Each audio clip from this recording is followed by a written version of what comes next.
Good morning. I'm Ann Schell, and I am the Administration Liaison to the Board. Thank you for joining our online service. Starting on March 6th, we will resume services and religious exploration classes for children and youth in our building. You may attend services in person, in Zoom, or on Facebook live stream. All children and youth will need to be registered to attend classes. Welcome to the Unitarian Universalist congregation. We are a religious community who commit ourselves to diversity. We hope to nourish human differences, those of gender, race, age, ability, sexual orientation, political views, culture, class, and religious belief. Welcome to all who treasure freedom in the conscience in the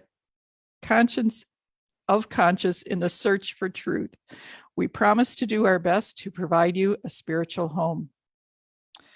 We extend a special welcome to our visitors today. We hope you follow our Facebook page. To participate in Zoom and receive announcements about special events and our religious exploration classes, please sign up for our weekly email. There should be a link in the comments section on your Facebook page where you can sign up. Please note the Beaver Creek hike with Amy Johnson has been canceled due to cold weather. Stay tuned for a reschedule in warmer weather. Welcome again. We're so glad you could join us today.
Good morning. I'm the Reverend Julianne Lepp. It's so great to be with you this morning. And as Ann said, we will be coming back together in person on March 6th. And actually, we'll be celebrating our pledge celebration. We're going to have coffee and cupcakes and hot chocolate to go, and hopefully have some time in the social hall together talking and being with one another. And as you might know, we are in our pledge season, and I thought it would be helpful just to briefly share where to go on our website if you're new or just aren't as familiar with that. So I'm going to actually share that information with you here.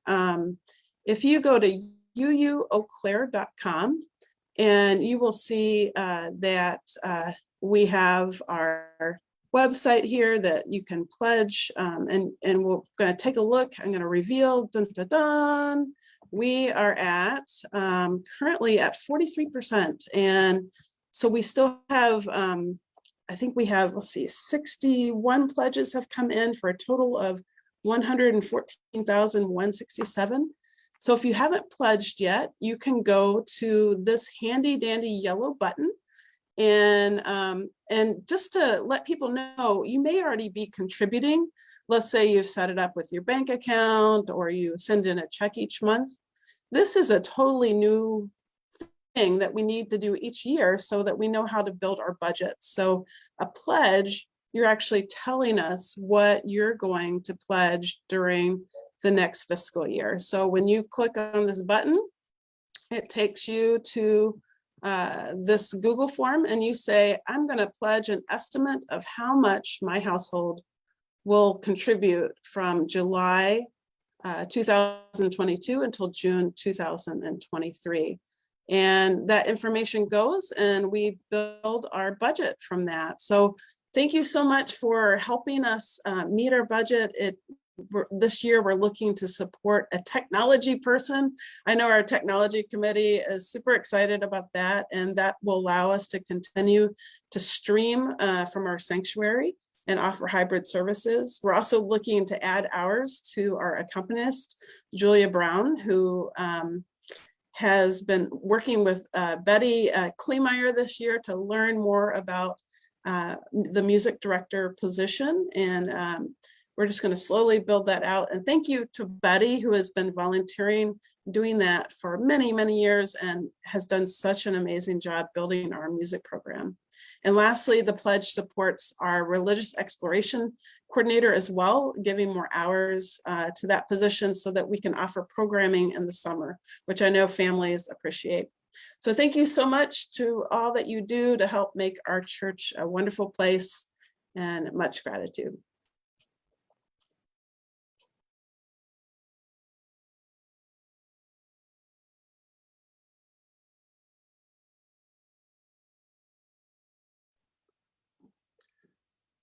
Good morning.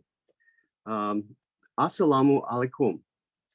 That's the traditional greeting between Muslims, and it means peace be unto you, to which the response is wa alaikum salam, or and unto you peace. A few months ago, I started having conversations with a grassroots group of people who wanted to do something to support the Afghan refugees that were relocated to this country. It started with a conversation with two other people, David and Joyce Anderson, the retired ministerial family from Emmanuel Lutheran.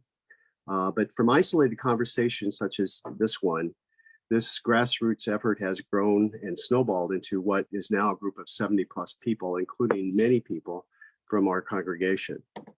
Originally, we thought we would start a Facebook page and bring awareness and education on the plight of Afghan refugees to the Chippewa Valley. We also thought we could generate some financial support that would go to help support resettlement efforts elsewhere in Wisconsin. That's because the rules in place do not allow the established refugee resettlement agencies to resettle refugees no farther than 200 miles from their office. There are 5 in Wisconsin, but they're all more than 200 miles from us. However, we learned that they might give us an exception to this rule if we could demonstrate that we had sufficient volunteer support, financial support, and a welcoming community. Welcoming New Neighbors was launched, and we set about proving that we were serious. We were finally able to do that just a couple of weeks ago, and within 1 week, we were getting ready to receive 10 Afghan refugee adult men. After just 1 week in Eau Claire, these 8 men, 1 did not show up and 1 did move to be with relatives in Wausau, are being moved from a hotel into 2 2-bedroom apartments and 4 in a longer homestay placement. They're also beginning to the hard work to learn English, complete the application process for supportive programs such as Medicaid and food stamps, begin the long process of applying for asylum, and they will soon be searching for employment. They do receive a monthly cash benefit, which will go away after 6 months or until they get employed. Even during the ride from the airport to their temporary hotel stay, they were eager to learn about employment opportunities in Eau Claire. I really wish I could share with you some of the names and stories of these men. Even better would be to ask one of them to share his own story with you. However, because some of them have relatives still in Afghanistan, such as wives, children, sisters, brothers, parents, and other relatives, I cannot. Lutheran Social Services of Wisconsin and Upper Michigan has stressed this, as these relatives may be subject to persecution and even death if they are linked to these men. Some are even hiding out already due to their standing in the former government of Afghanistan. I will say that these men are very similar to us in that their stories are our stories. They're immigrant stories. They are very appreciative of the opportunity that coming to this country holds for their hopes and dreams for the future. They are also extremely motivated to be successful in this country, and many hope one day to bring some of their loved ones to be with them in the United States. Of course, there are many challenges ahead, but I wish to thank everyone who has made a contribution of any type to welcome our new neighbors. I will close with what the men do and say when we depart. It may be a Muslim tradition, or maybe it's just one that's been modified for the refugee experience, or it just may be a very heartfelt way of saying goodbye. They place their hand over their heart, they look directly at us, they nod, and they say, "Thank you."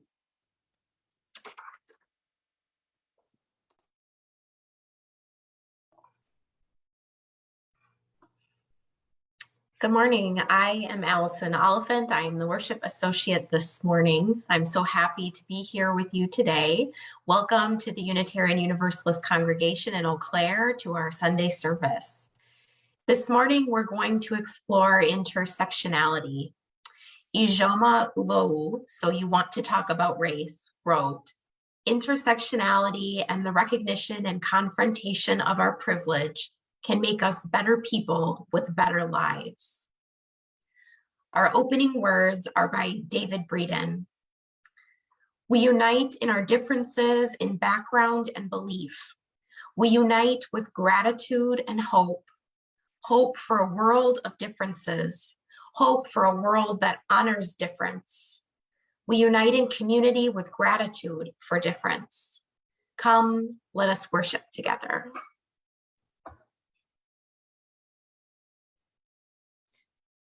Hello, my name is Shasta Chamberlain, and I invite you to join me in the words while we light the chalice. We light this chalice as a symbol of our faith, alive in this world, naming our vision of collective liberation and daring to remember each other into beloved community.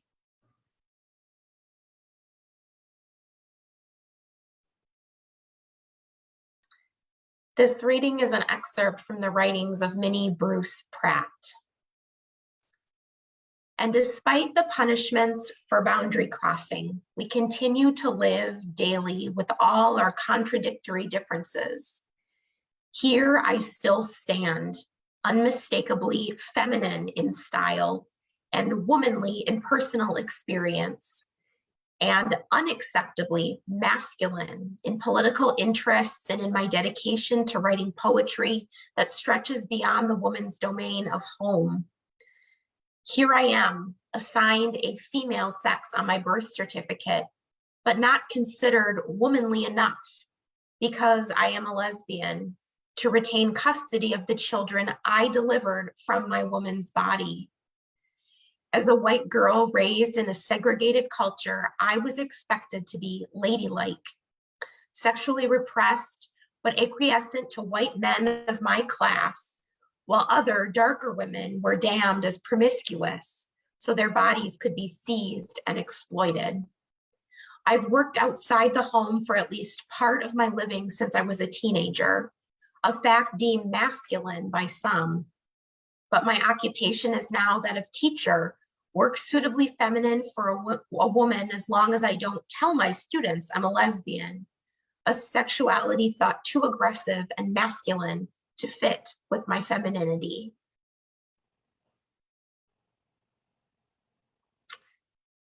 The 50-50 Share the Plate recipient for February is the Chippewa Valley Free Clinic. You can designate whether you're donating to a pledge payment, the 50-50, or a special fund. You can donate online at the link provided in the chat or text to give at 84321. Checks can be mailed to UUC at 421 South Farwell Street in Eau Claire, 54701. This religious community exists by its mission as a fire exists by burning. But a fire cannot burn without fuel. And it is the time, the energy, the imagination, the vision, the creativity, the compassion, the love, and the financial support of the members and friends of this community that fuels our mission to nurture and sustain a welcoming, inclusive, and diverse liberal religious community that transforms lives and serves the world.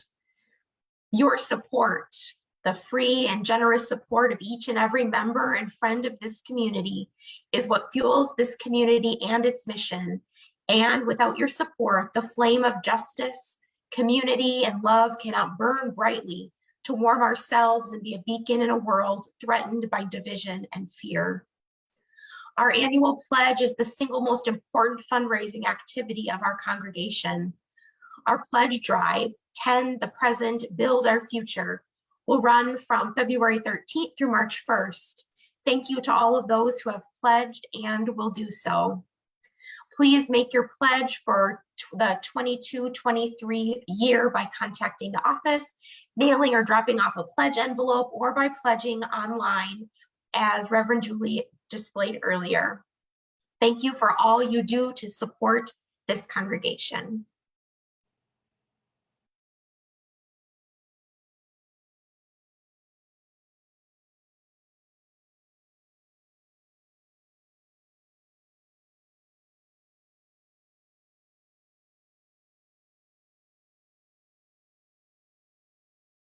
For each child that's born, a morning star rises and sings to the universe who we are. For each child that's born, a morning star rises and sings to the universe who we are. Oh, for each child that's born, a morning star rises and sings to the universe who we are. Oh, for each child that's born, a morning star rises and sings to the universe who we are.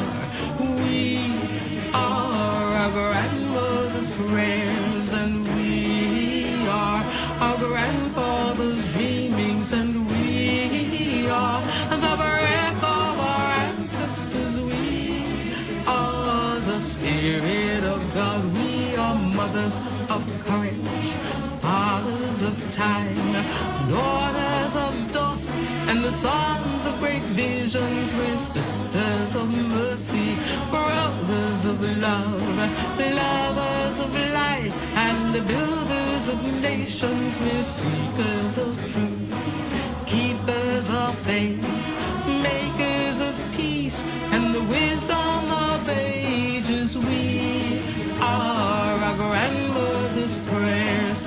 We are our grandfather's dreamings, and we are the breath of our ancestors. We are the Spirit of God. We are mothers of courage, fathers of time, daughters of dust, and the sons of great visions. We're sisters of mercy, brothers of love, lovers of life, and the builders of nations. We're seekers of truth and keepers of faith. We are makers of peace and the wisdom of ages. We are our grandmother's prayers. We are our grandfather's dreamings, and we are the breath of our ancestors. We are the Spirit of God. We are our grandmother's prayers, and we are our grandfather's dreamings. We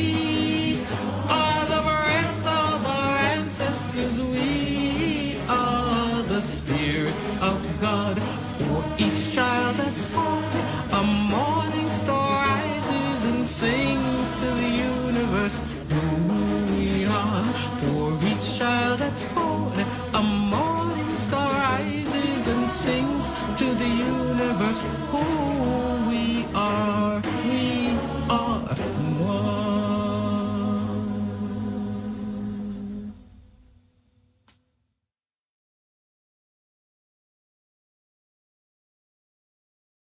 We are our grandmother's prayers, and we are our grandfather's dreamings, and we are the breath of our ancestors. We are the spirit of God. We are mothers of courage.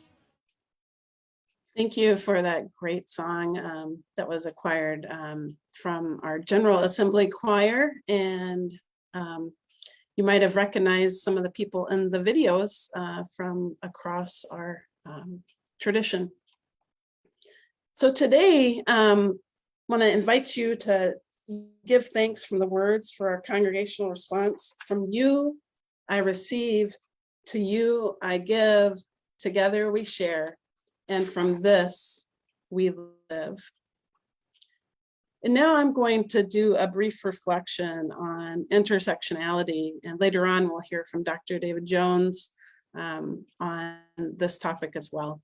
And so for each child that's born, a morning star rises and sings to the universe who we are. And while we may present a certain way, as we've alluded to, our identities are complex. Intersectionality points to a simple truth that everything is interconnected. In the realm of movements for social justice, the truth of interconnection helps us see the way in which these systems perpetuate injustice, and therefore help us devise strategies to account for the complexities around us. As we begin to connect the dots between, say, pollution and racism, or sexism and poverty, we are better able to work across these differences and that bring us together to make solutions. Kimberlé Crenshaw was an American civil rights advocate, a leading scholar of critical race theory. You might have been hearing a lot about that with people trying to keep history out of our schools. But Kimberlé Crenshaw was somebody who speaks up for this. She's a Black feminist, and she was the one to coin the phrase intersectionality by taking into account people's numerous and overlapping identities, how they identify for gender, race, ethnicity, sexual orientation, etc. And we can better understand those overlapping systems of discrimination or disadvantage that people face. However, this term has also been co-opted and whitewashed. Erica Hart was the keynote speaker at incorporating intersectionality into your activism at the UU Intergenerational Spring Seminar in 2019. And she said intersectionality is more than just talking about the numerous identities that a person holds. It is about the overlapping multiple sources of oppressions that people experience due to their multifaceted identities. You know, I could say, yes, I'm a writer, I like to sing, but I'm not oppressed because I'm a writer, nor oppressed currently by the fact that I like to sing, only in the shower. That's when I might be told not to do that. But again, you know, and Erica says, why do we talk about privilege? And at the seminar, people said to recognize it, to acknowledge it. And a few said to use it to help others. And she said, but acknowledging privilege and having empathy does not change the infrastructure of oppression and colonization. You must use your privilege to dismantle systems. You have to take action with intention and give back. And so that's complex, right? And what's really interesting is I'm part of a nonfiction book club, and we've been reading Hood Feminism. And I had to read it very slowly because every time I read it, I saw much of what I had to learn. You know, we're constantly learning. And what's really interesting, the writer, Mickey Kendall, tells the difference between an ally and an accomplice. And I always thought being an ally is a good thing, right? And But a lot of times, especially white liberals and people who mean well, will put themselves in the center. And as allies will say, yes, let's do this thing. And part of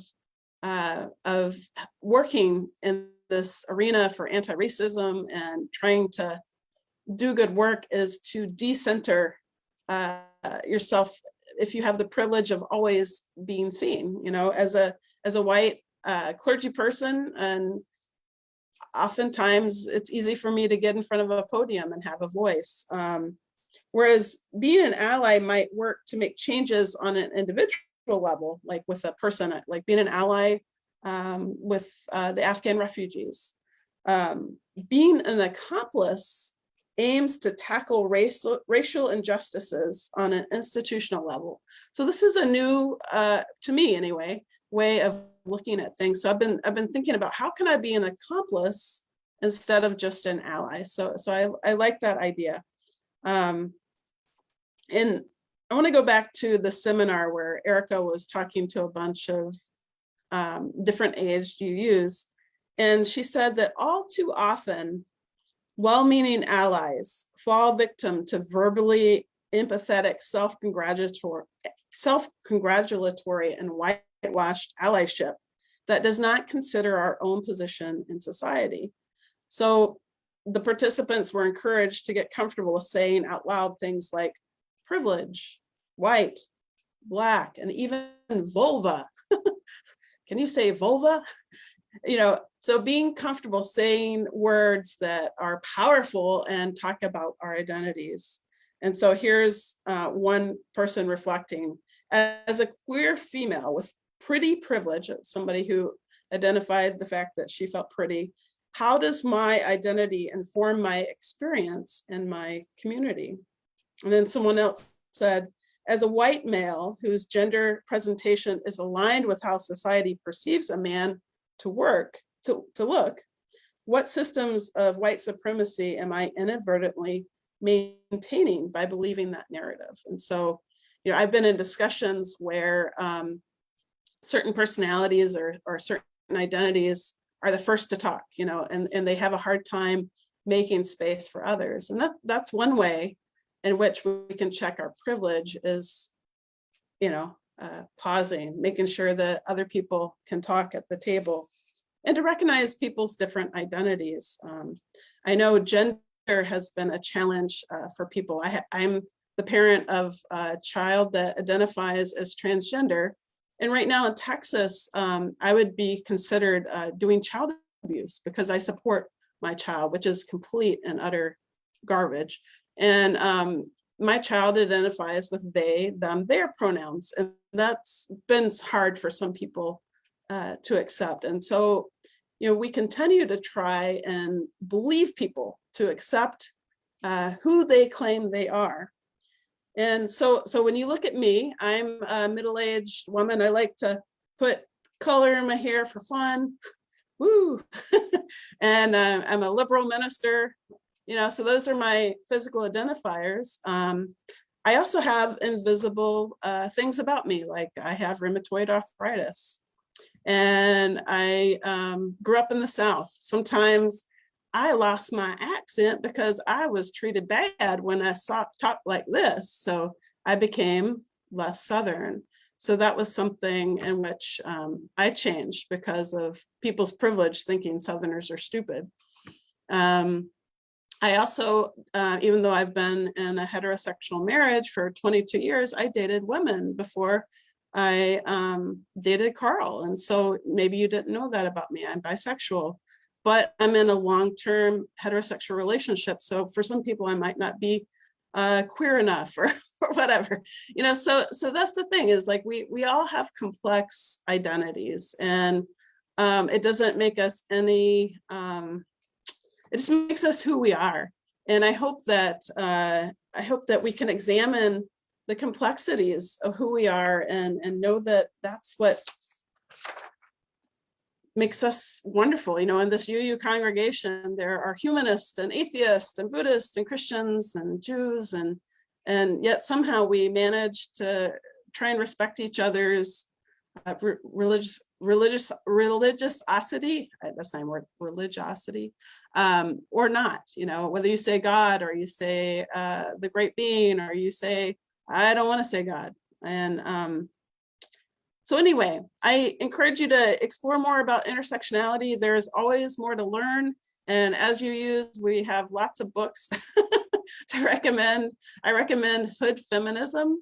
That's something that really worked for me recently to examine not only feminist history and also how it affects women of color. Thank you for listening.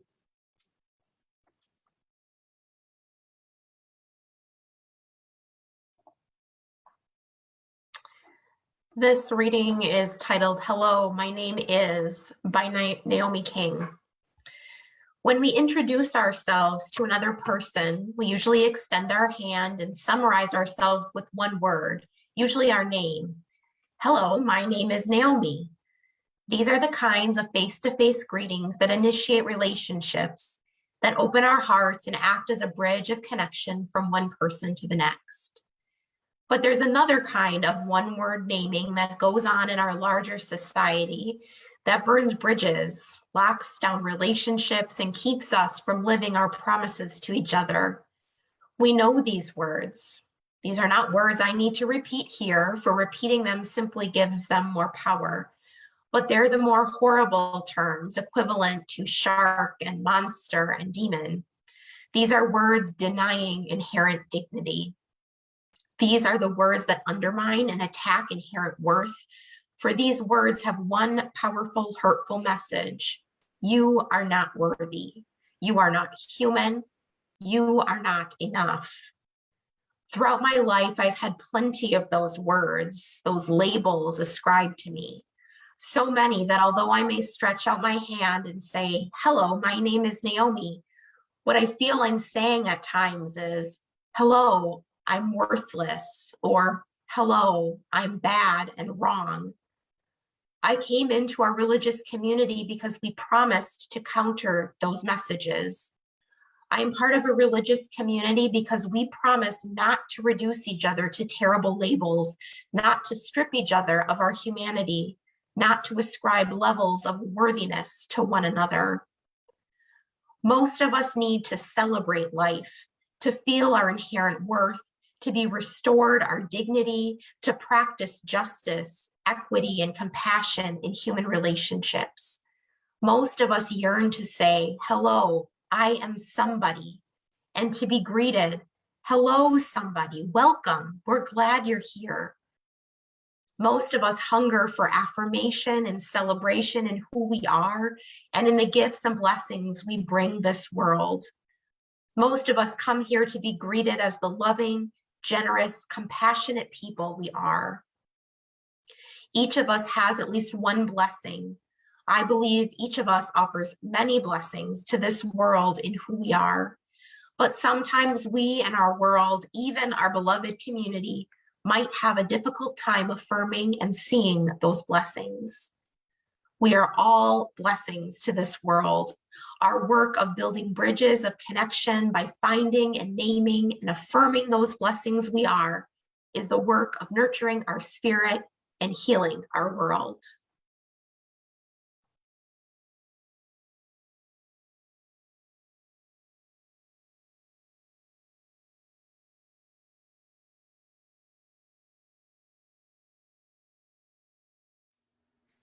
Got a Kari Taring song for you. Kari's a good friend from the Twin Cities and writes great music, outstanding music. Has a few phases, I think, in her musical career. And one of the phases I was involved in was when she was doing, I would call it power pop, Celtic pop, 90s music that had some, I think, very regional feel to it from Minneapolis and St. Paul. There was a definite power folk sound from that area that this tune taps into. And Kari, I think, is one of my favorite musicians of all time. I think she's a brilliant songwriter, great voice, and it's fun to do just kind of a pale imitation of her tunes once in a while when I get brave enough to do them. And this is one of those tunes. It's a tune called Fine, Fine Line. And so you've probably heard this if you hung out with Kari and the gang back in the 90s in Minneapolis. And I've kept it in my set occasionally in the solo sets. So we'll see what we can do with this great tune by Kari.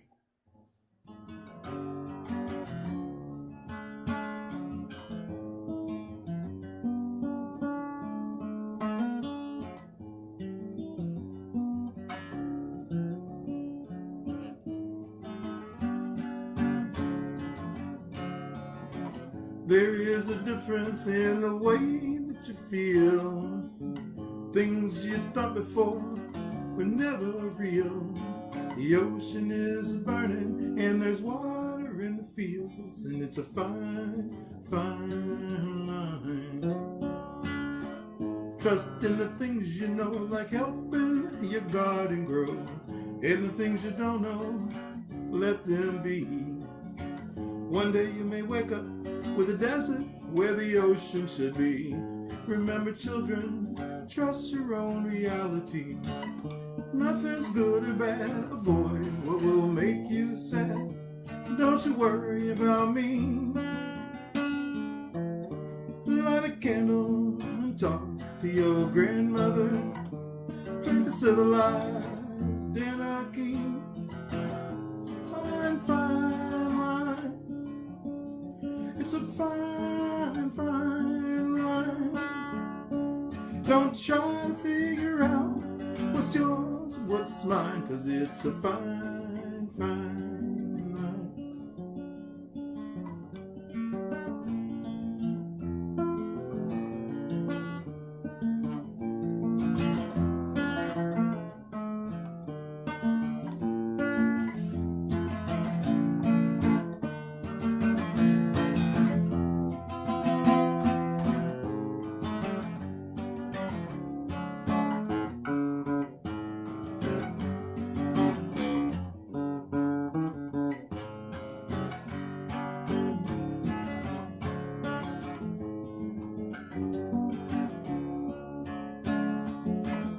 Nothing's good or bad, avoid what will make you sad.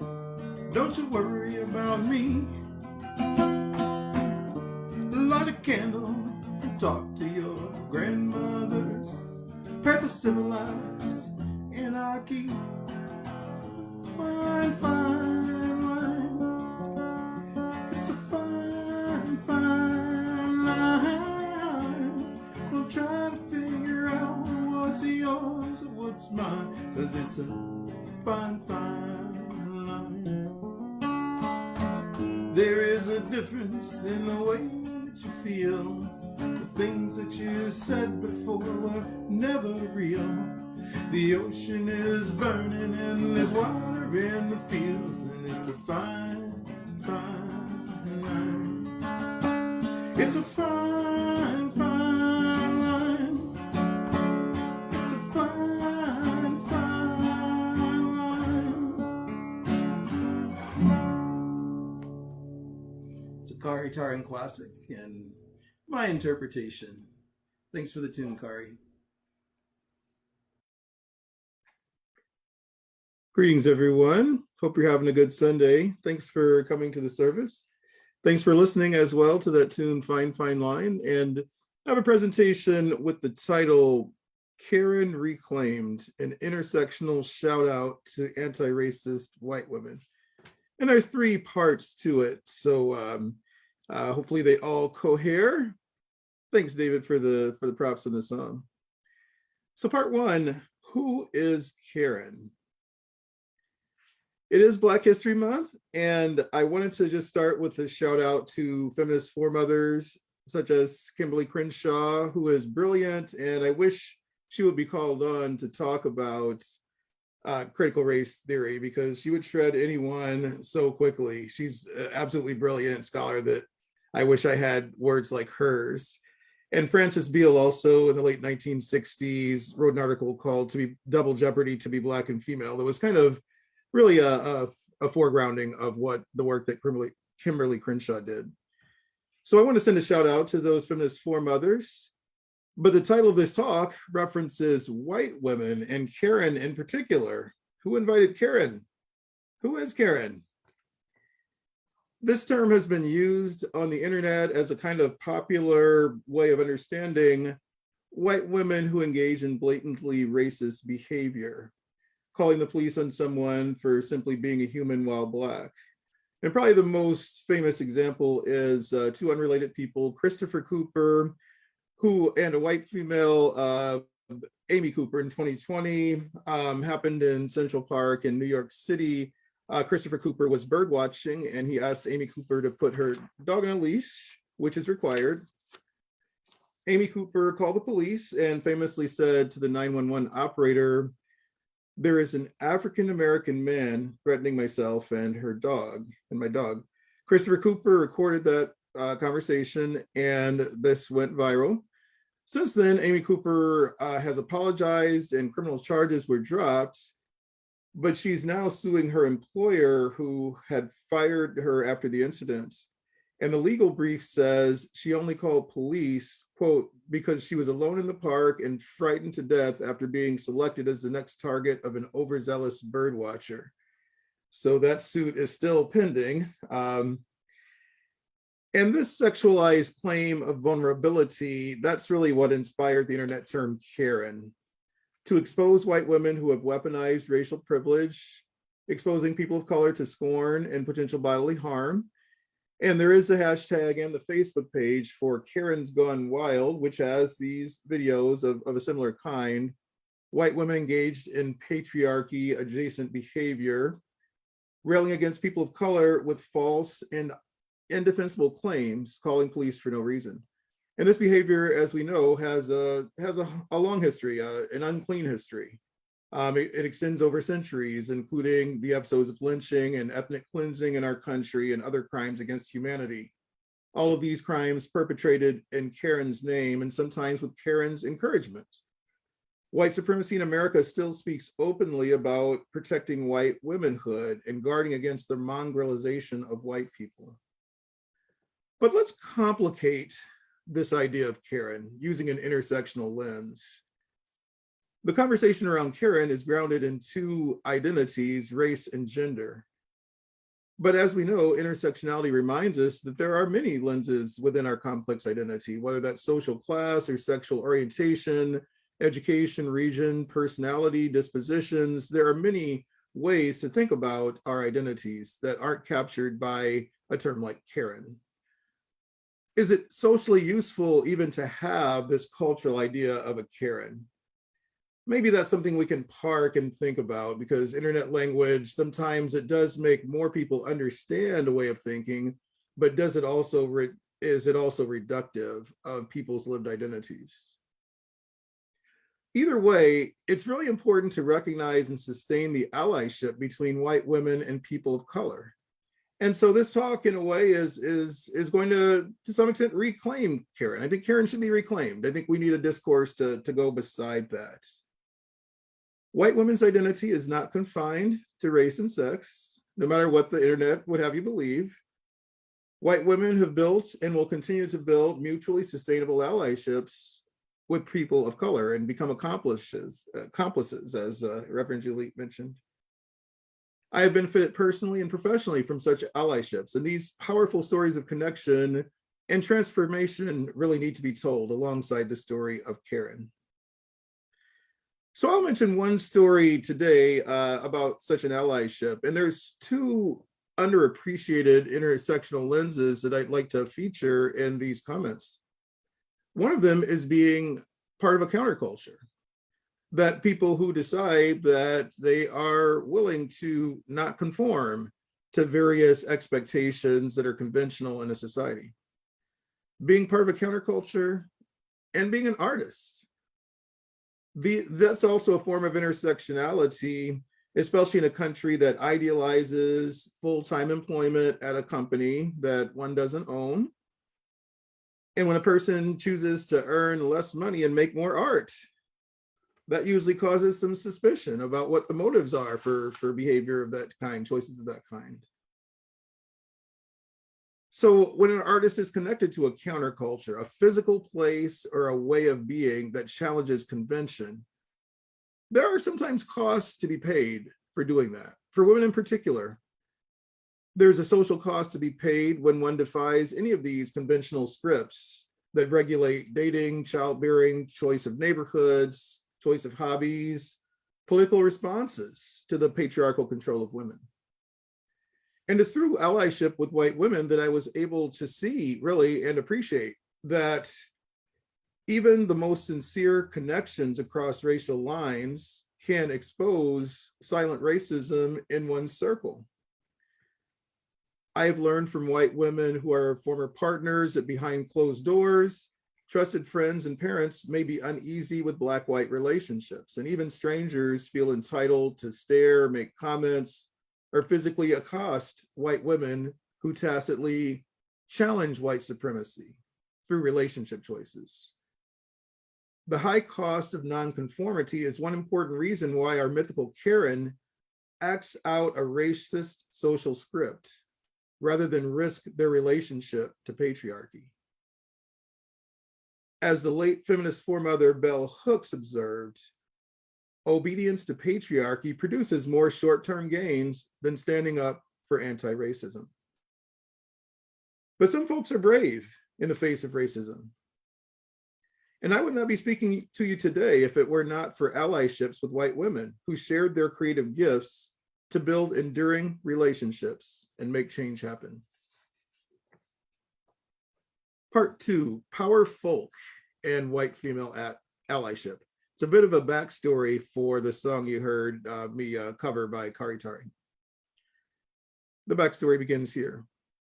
In a small white bungalow house about a mile north of the East Bank campus of the University of Minnesota, owned by one Jim McGuire, who was an activist-minded musician and a friendly host for events in his cozy tan carpeted living room, kind of old carpet, to be honest.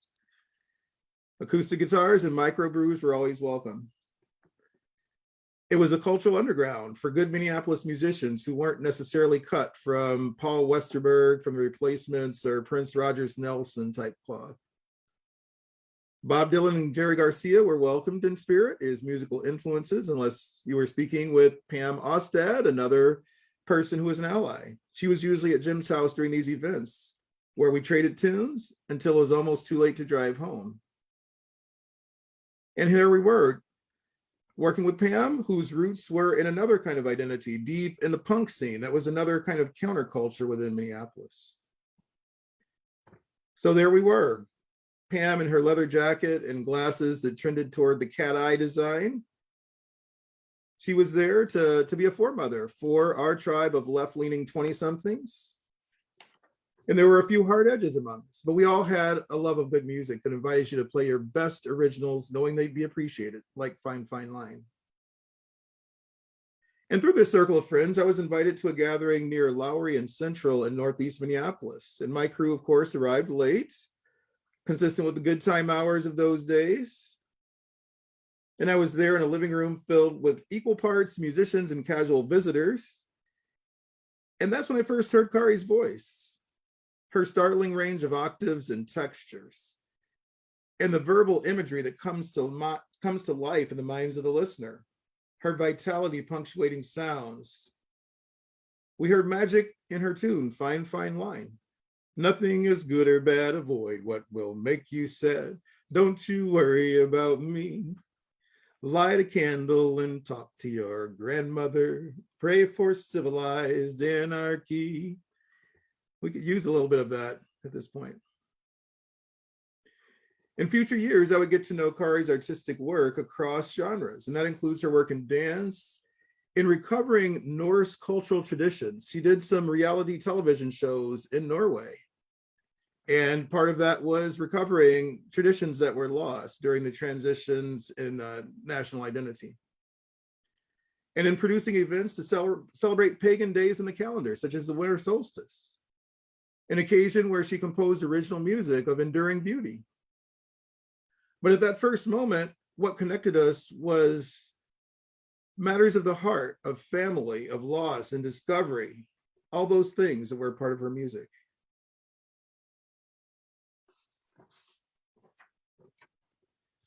And soon there would be common music projects. And this is part of that allyship for people who are artists, for people who are part of the counterculture.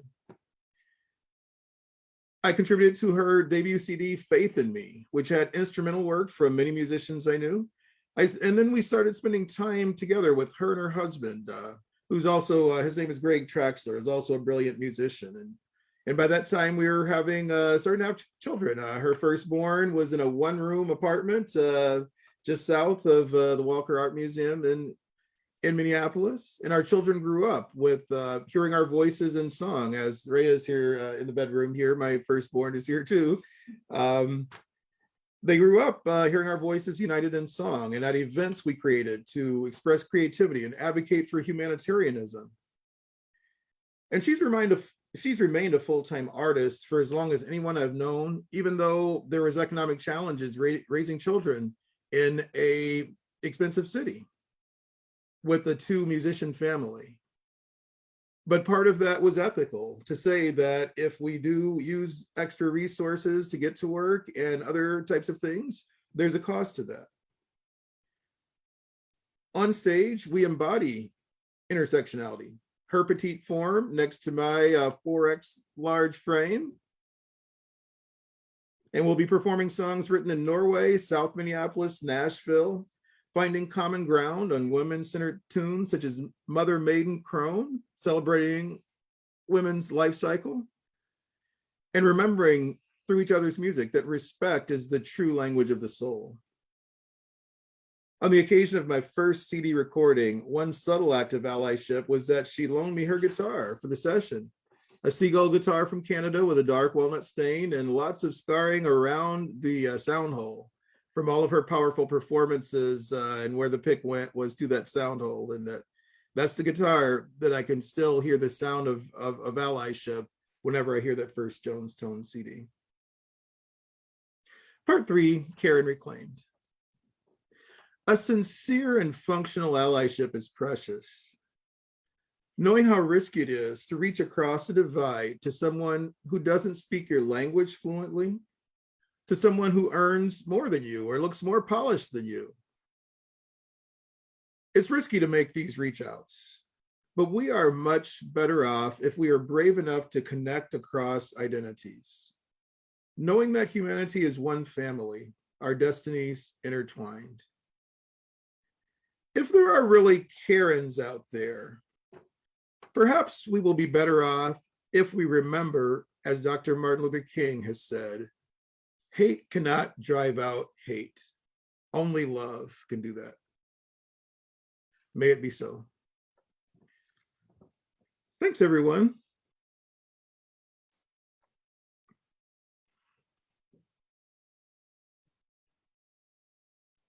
Thank you so much for that, Dr. Jones. I invite everybody to join me in the words while we extinguish the chalice. We extinguish this flame, but not the light of truth, the warmth of community, or the fire of commitment. These we carry in our hearts until we're together again.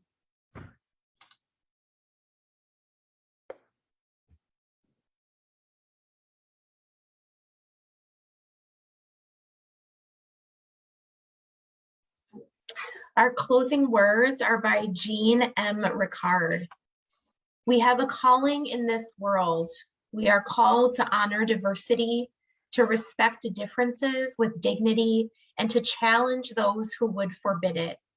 We are people of a wide path.